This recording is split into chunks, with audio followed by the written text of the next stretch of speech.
Good afternoon, everyone. I'm Bram from Social Cedar, and today I will give you a webinar about how to boost your brand with ambassador marketing. Let's start off with the presentation itself. I will turn my webcam off. You don't need to take any screenshots or even notes. We will send you the presentation after the webinar through email. If you have any questions, you are able to ask questions in the tool itself, and I will try to answer them at the end of the webinar. Okay, let's dig into it. Enjoy.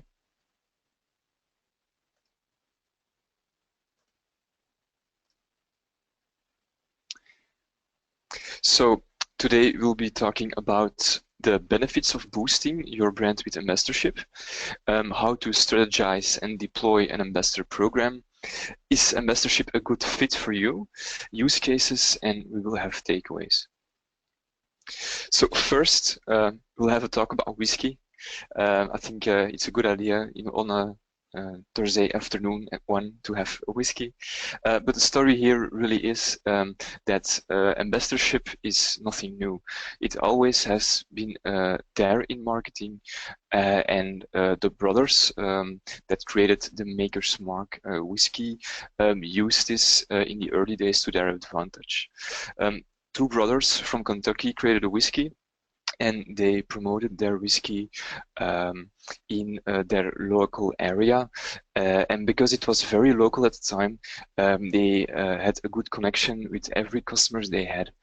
The whiskey became a success, and they expanded through America, but while they were expanding, they really saw that they were losing the connection that they had in the more close community in Kentucky when going more abroad, and they wanted to change this. So they created an ambassador program for their whiskey, and the ambassador program still exists today. And this means that an ambassador from Maker's Mark is able to become an ambassador, and he will be invited for tastings. He will receive a birthday card for his birthday. He will get a card at the holidays. But most importantly, what it makes very special with Maker's Mark is that every ambassador gets a special bottle of whiskey made on their name. So they have casks that ripe for about 9 years. You get an application where you see the timer for your cask, for your bottle of whiskey. So after 9 years of bottling, you get your personalized bottle of whiskey, and you have many other things like to participate on community forums and discuss whiskey and tastings and stuff like this. So it really was a very big success for them doing it on this way. Like I said, it still exists. You can check it out on their website. And this is a great example on how ambassadorship should work. It's all about creating a genuine community with genuine interests, and there's always a brand behind those kind of interests. And that is what we're going to see and explain today, that ambassadorship can be really successful when implemented in a good way.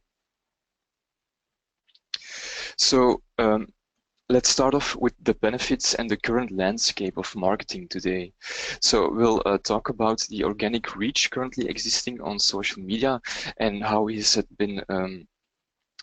evolved through the years.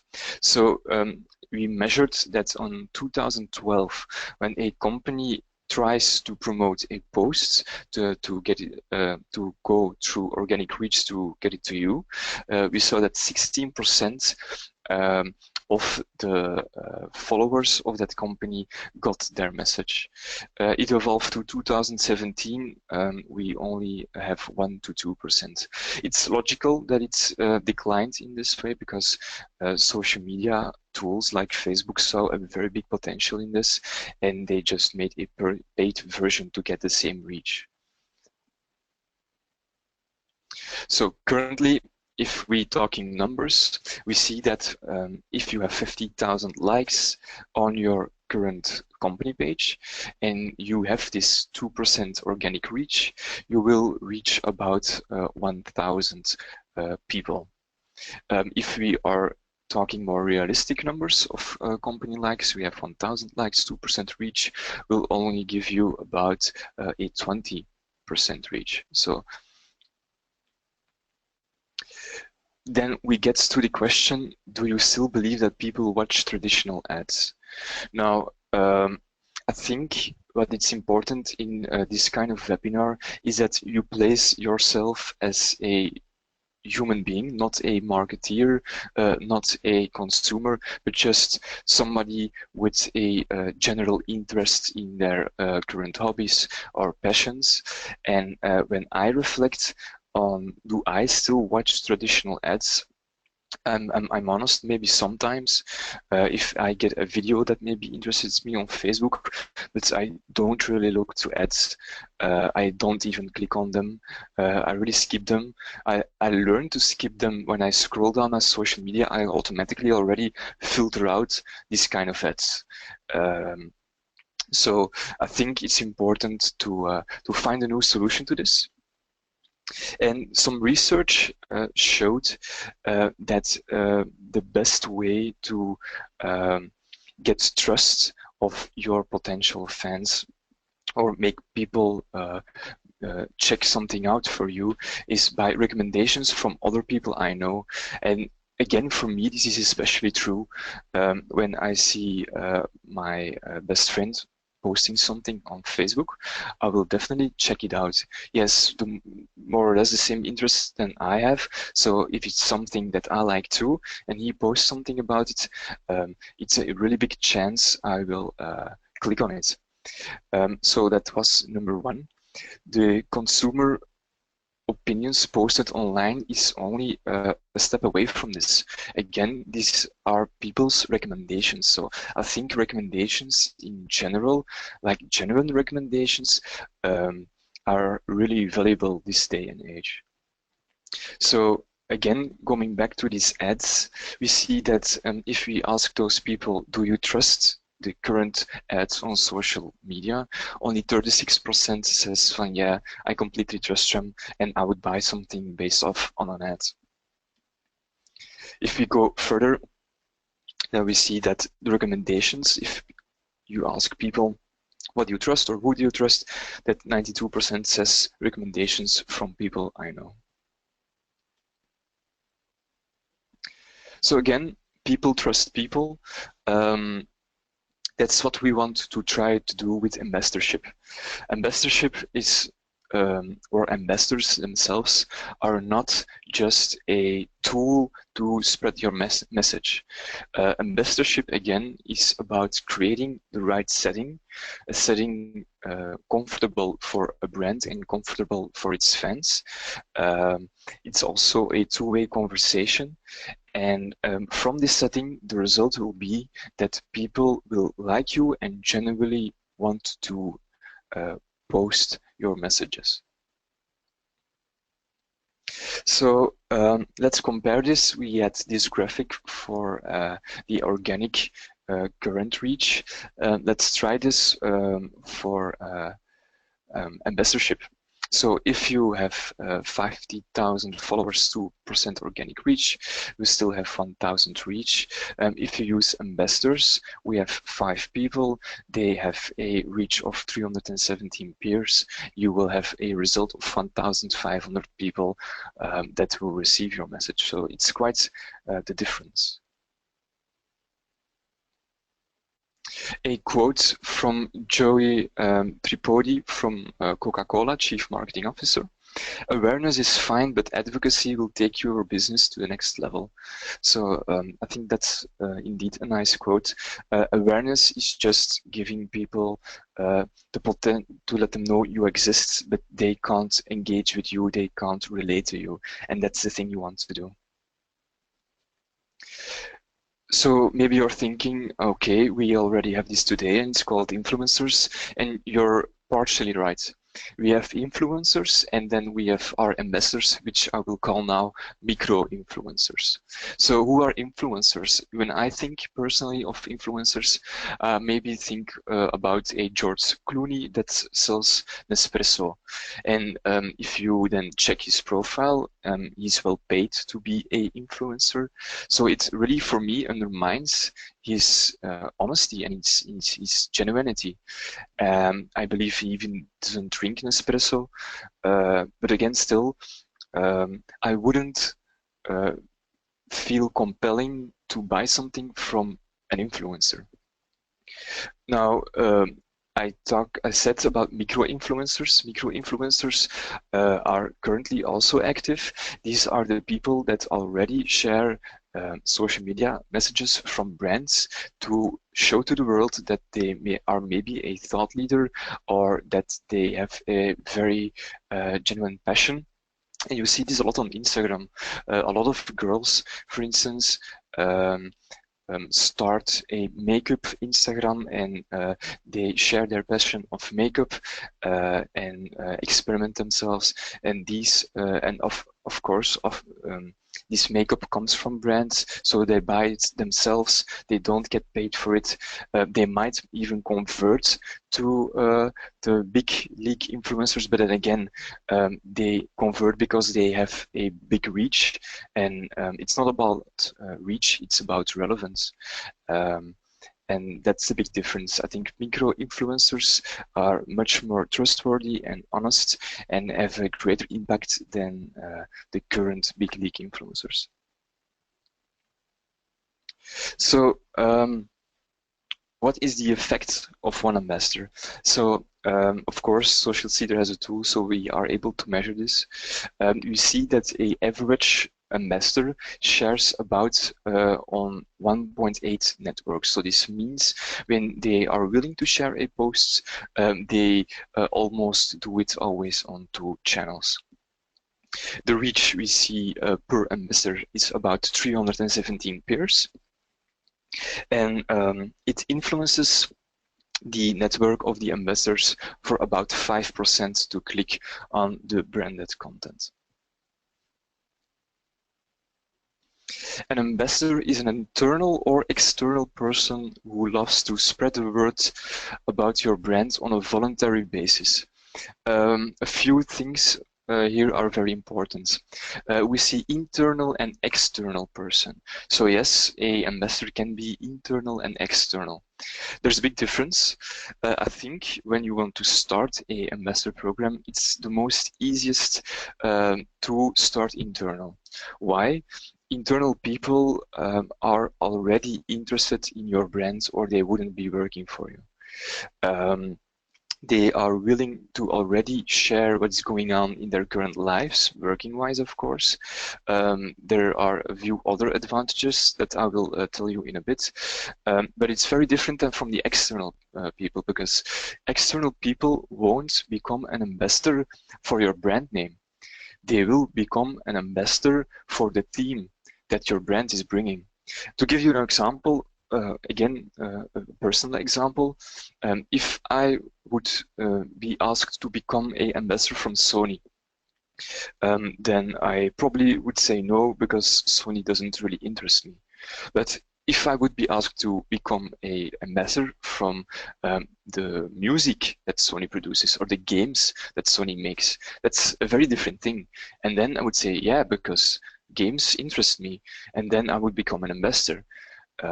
And that's the very big difference between internal and external. If you want an external person to become an ambassador, then focus on the interests of the ambassador, and that's probably not your brand name. So benefits for the brand itself. So we see a higher effectiveness, so traditional marketing isn't enough anymore. Again, like I explained before, I think this is normal. With direct marketing that we had our inboxes full, in a sense that direct marketeers think that if you send enough emails to enough people, that some of them will have some conversion, but we think that the opposite is true. When you go to a very specific kind of people with very specific, genuine content, with a good setting and a good feel, that the conversion is much healthier and the conversion is much better. So again, broader reach, you're not the only one spreading the message. I think this is also very nice to see. If you spread a message through your ambassadors, you need to imagine that all these people get this premium content in the sense of they are the first ones to share this news, and most of them will do this in the same time span, and a lot of people will see again the same message from that company about that content at the same time. And if I would see a message on my social media multiple times by multiple people I know, then I definitely will click on this because, okay, what is this content? A lot of people are sharing this, what I'm missing out on. So I think this is also a nice thing. Higher impact, people are far more likely to trust messages from friends over any type of brand communication. I told you already about this. And more engagement, people really feel part of the cause. And I'm not going to go in depth about more engagement, but I think this is really the core again of ambassadorship. If you want to know more about how do I use engagement as my core strategy for my ambassadorship, we did a previous webinar purely on creating communities and getting more engagement. So I recommend you check this out if you want to know more. We talked about the benefits for the brand. Now we will talk about the benefits for the ambassadors. So it will respond to the question, why does one become an ambassador? Professionally, this will be for expanded professional networks. Again, when you are in an ambassador program, you will be meeting with people that have the same interests than you. Maybe about the brand, maybe about the content, but it's a very nice pool to connect. Keep up with industry trends, and I think you need to see this more broad. For instance, if you are interested in certain technology and you like to do research on this, like if your IT is your passion, or you are a foodie and you like to see the latest food trends or do recipes, it's all the same thing. People are already searching for this content, and people are already sharing this content. We just need to show the brands behind it to them and make it very clear to them that the brands want to help them out finding this right content. How to strategize and deploy ambassadorship. So we had a very clear sketch of what ambassadorship now really is. Now it's going to be the challenge to deploy this in a very correct way. Because again, ambassadorship is not only the tool that you're going to use. Ambassadorship really needs a very, very good strategy to roll it out. Why does it need a very good strategy? Because it's not easy to convince people directly what ambassadorship is going to be. They really need a good context of what ambassadorship means. If you not able to give this to them, then they will experience this as just a being used for branded social media messages, and that's not the case at all. So we need to make it very, very clear to them that they are being part of a community rather than just another influenced brand guy. So what we created is the ambassador canvas. It's based on the project management canvas, and we see a few things over here. We start off with the goals. I'll go into depth on the next slide about this. First part is going to be your recruitment. Who are your ambassadors and how will you recruit them? Activate. What will you ask them and what will be the frequency? Engage. What kind of relationship do you aim to build with your ambassadors and what will you give them and when? And of course, harvest. Define which KPIs you will use to measure the effectiveness of or your campaigns. Then again, we very much like to give every ambassador program a specific name for companies. So depending on the brands, you can find out yourself a fun community name, and you are able to start off. So the goals. This is an important one because I really think we have awareness, image, conversion, and retention. That the order of these goals are important. In a sense of, if you start a ambassador program with your goal to be conversion, and you haven't had the success of awareness and image before conversion, then it's going to be very hard to have a good conversion. So the order really should be create first your awareness, then your image, then go for your conversion, and then try to retain it.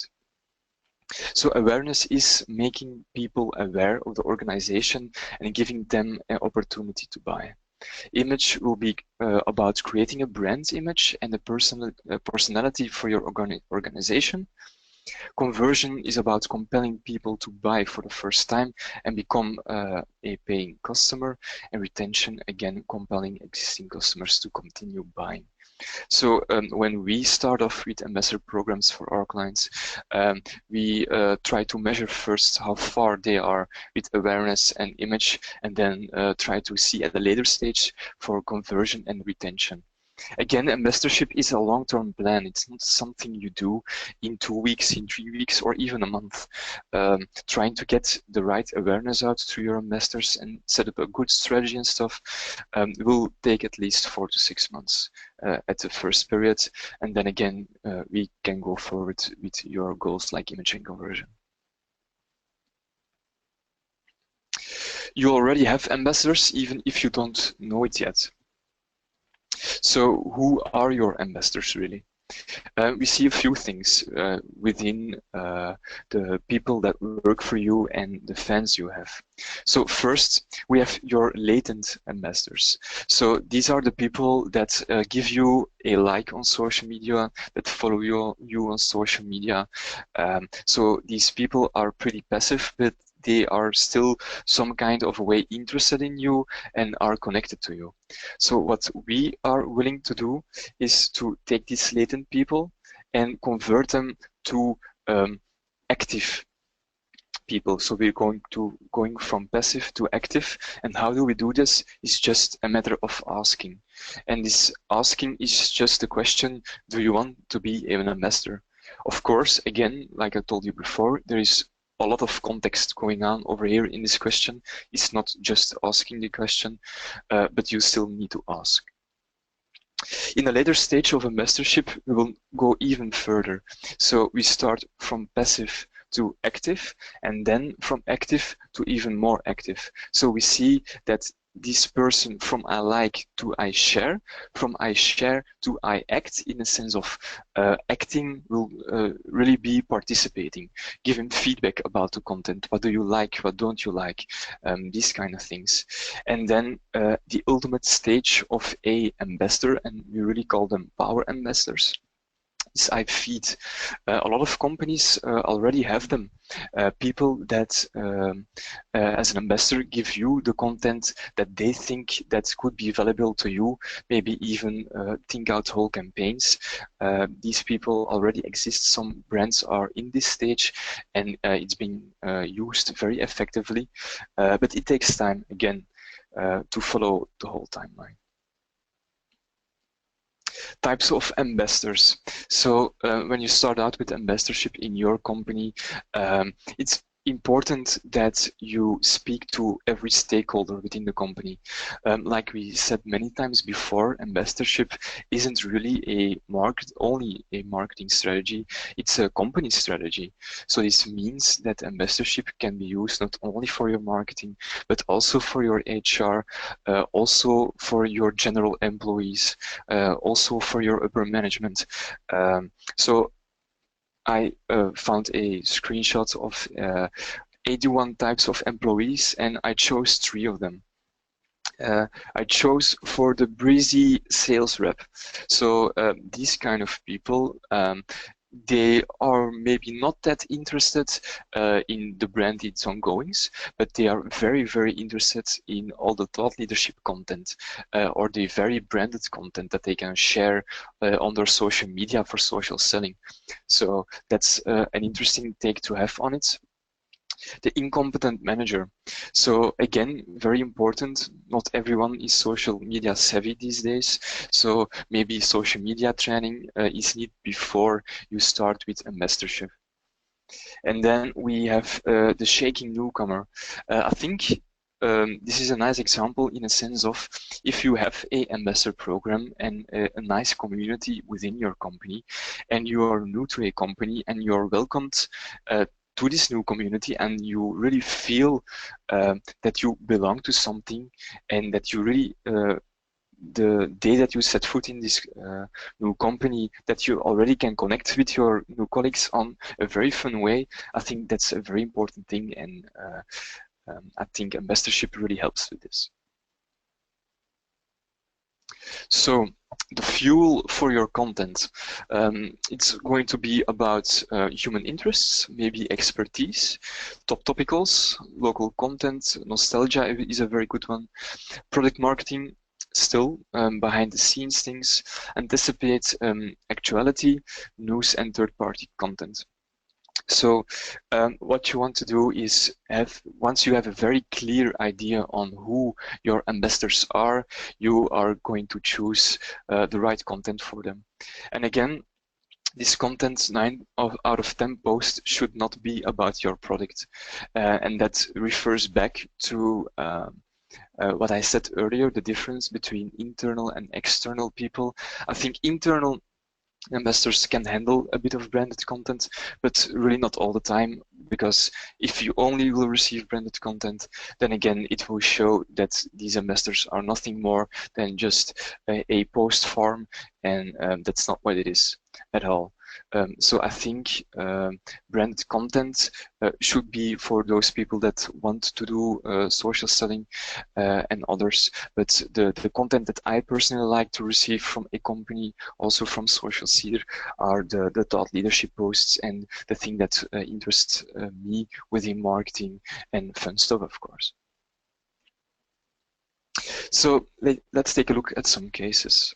So we're back at a canvas, and this time it's filled in, and it's filled in for a data flow. It's an IT company, and they wanted to do an experiment with us. They had 2 open vacancies, so they wanted to use it for HR. And it were also 2 HR positions that were needed to be filled, and they wanted to use ambassadorship to spread a kind of refer a friend campaign. So we had a limited time to set this up. For the recruitment part, we chose to recruit all the employees.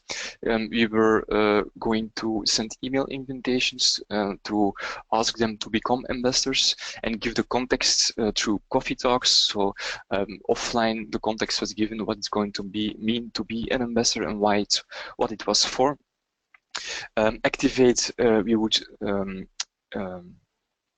have all the people separated into teams. We gave them Star Wars names to make it a bit of fun. And the best team that would share the message would receive extra team building budget at the end of the year.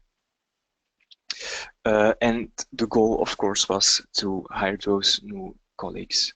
The timing for this campaign was, again, for a very short term, only 3 weeks to set everything up, to strategize, and to start sharing. So what was the result? So we see that 33 people shared multiple times the campaign. So we had a total numbers of share of 167 times. So those 33 people did a great effort in this. And the unique hits we got on the landing page, and to give you some more context, the landing page was a Google form that gave the context about the job and where you could leave your data if you were interested. So again, we see about 2K hits on a very short term on this document, so it was a really, really big success. the end result was that 2 people got hired. I believe, if I remember, that 45 people or 35 people left their data on the Google form, and that 15 people got invited to the office for second round interviews. But the learnings from this is that the colleagues found it very fun to do, in a sense of they got the chance to recruit their own colleague in their own network. And it's a nice thing to do, I think. The gamification made it fun. So we had the Star Wars teams, and we had the nice team building budget. The return on invest was huge, in a sense of they didn't need to use a recruiter to find someone with a good profile. And the brand awareness on social media was obvious, of course, and the end result also was that the integration of social seeder was done in the company. A very different case is the Stad Kortrijk. It's a city in Belgium, and the problem of Kortrijk was that they did a enquête with their inhabitants, and the enquête said that the inhabitants didn't really have a way to express their proudness on social media. Like we see that a lot of cities in Belgium are doing already. Mechelen, for instance, a lot of people share the great events that their city has and want to share how proud they are to live in a city. But Kortrijk hadn't this content and the tool to do it. The other thing that Kortrijk had was an internal problem. A lot of people were doing very big projects for the city, and their own colleagues didn't know about their own projects. So this means that one colleague was on a project and it got launched, and another colleague had to read it in the papers. And if you work for the city, you want to know everything, of course. So Social Seeder wanted to help them to get the information at the same time, and that they were able to spread the news on social media instead of the papers. So the result for this was that we started doing campaigns internally and externally. Kortrijk started to make flyers that they spread through Kortrijk itself. We had some ambassadors, 23 internal and some more externally. The frequency of the campaigns was about once a week, and we saw that the share rate, so the seeder rate, was about 30 to 40%, which is nice. The balance between social media was that 90% was Facebook and only 10% on Twitter. So this is the examples of the posts that Kortrijk made. As you see, the images used and the text used over here, it shows that it's all about community. It's not branded at all. Just gives you a nice, good feeling of belonging, and that's it's how it should be. Again, this is the one pager of this case. If you want to check it out later after the webinar, you can go through all this. Again, the achievements that we created then for Kortrijk was that everyone who valued project information got informed first. Like we said, a great return on interest towards the cooperation between brand and ambassadors, brand awareness on social media again, and expanding ambassadorship offline. Read Medium, for those who don't know who Read Medium is a company that does a lot of speaker events, very big important events mostly, and what they do is they recruit their speakers and their stakeholders for such events as ambassadors. So the first time we did a campaign with Read Medium, we had about 70 speakers. The reach was above the 100K. In a sense of, you need to imagine that these speakers have a very, very large and influential network. So the got a lot of coverage for this event through these campaigns.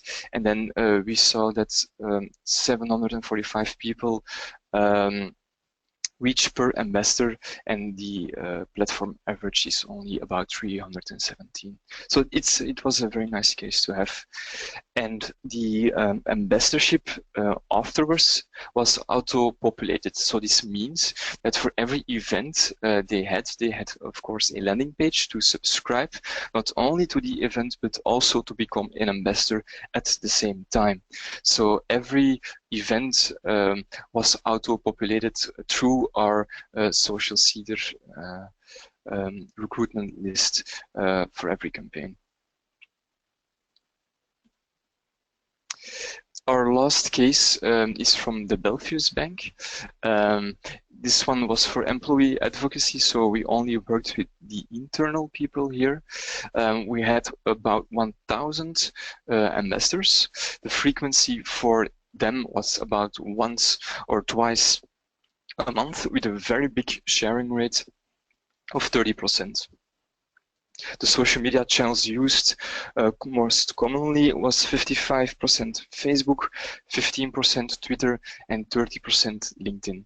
And again, when you look at those channels, I think it's very, very important to always leave your channels open when you're spreading a message, in a sense of you can't obligate someone to share on a specific channel, in a sense of I know people, or a lot of people, that professionally network on a Facebook, or the other way around, posting casual stuff on LinkedIn. I think that's a decision the ambassador needs to make, so I suggest to leave all the channels open. Let's look at the takeaways of this webinar. So we know that the power of a true ambassador is very, very big. Ambassadorship can be started easily, and this is true. It's very easy to start, but again, a good strategy is very crucial. So if you are willing to start your own ambassadorship program, don't just go to your internal or external fans and just ask the question. Please think of it and create something that can be a nice experience for as well internal employees as external fans. It can be a full company strategy. Again, it's not only for your marketing. I think a lot of departments within your company can use this to their advantage. Content and context plays a big part of the success. Again, to emphasize it, please make it fun, make it very genuine, and make it so that people are genuinely want to share your message because they're having a good time within your community. As the experience the ambassador will get, and this means that the ambassador really needs to be able to tell their friends and tell their direct environment that they are ambassadors. So you want to give them real stories, and that's why we use our power phrase, digital word of mouth. A good ambassador program will not only give you awareness or a good image online, but certainly offline, so make it a good experience. If you want to learn more or check out our other webinars, you can reach us at our website, socialseeder.com, or if you want to get in touch with us, you can use community@socialseeder.com. Mine personally is bram@socialseeder.com. Let me check if I got any questions. I'll be answering them now.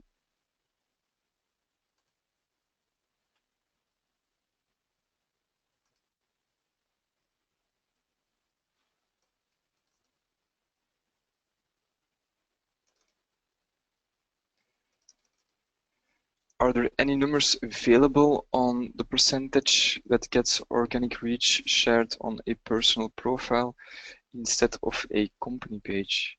I think we have those numbers. I need to check it out, but I don't have them currently. I see the question comes from Mick. Mick, I will email you those numbers if I find them. Any more questions?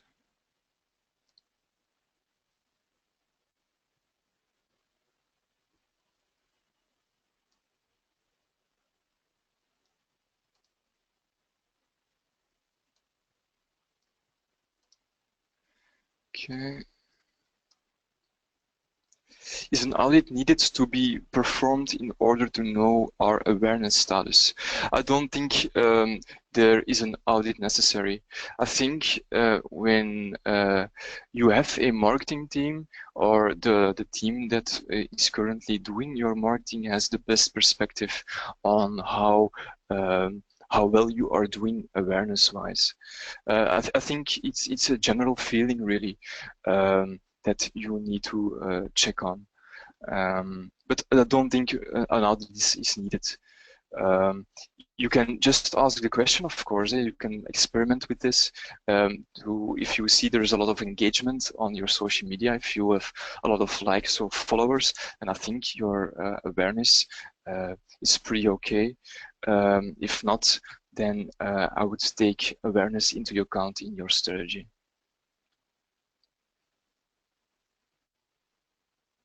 Okay, more questions.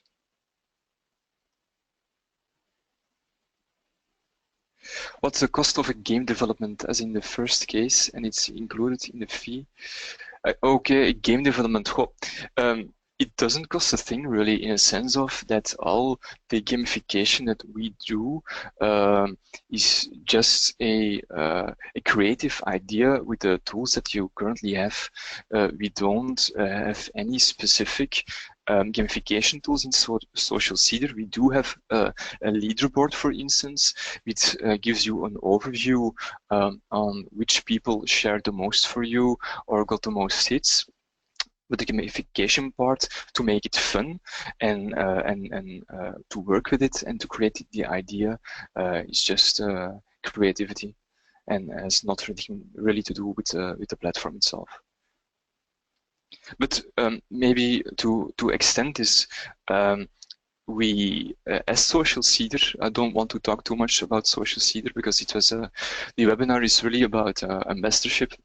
But as Social Seeder, like explained in this webinar, we think it's very, very important that your strategy is top-notch before you start ambassadorship, and we really want to try to help you with this. So we really go one-on-one with every brand we have to think this through, this whole strategy. So all these ideas for gamification and for your strategy will be included in your price. What did you mean by activating the ambassadors? Are they put on standby at some point in time? No. Activating means really to make it clear the action between being a latent fan. Dus latent again means a passive follower on social media, and activating them means waking them up and saying, we got the content that you like and we want to engage with you. That's activating a ambassador. You don't want to put an ambassador on standby, because if you put an ambassador on standby, you will lose momentum, and once that momentum is gone, then it's very hard to get your ambassador back, I think. So that's again why it's important to have that right frequency.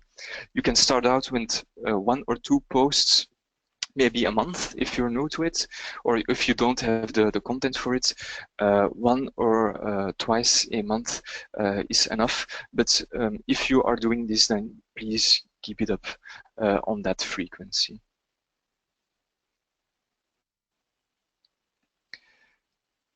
Okay, did I miss any? Do we get a copy of this presentation by email? Yes, you get. After this presentation, I think tomorrow we will be converting the video and you will get it in your email.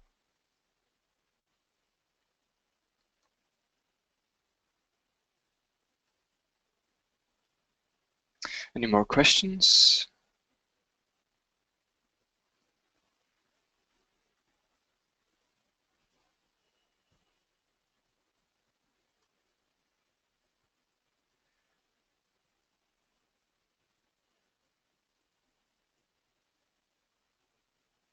Okay.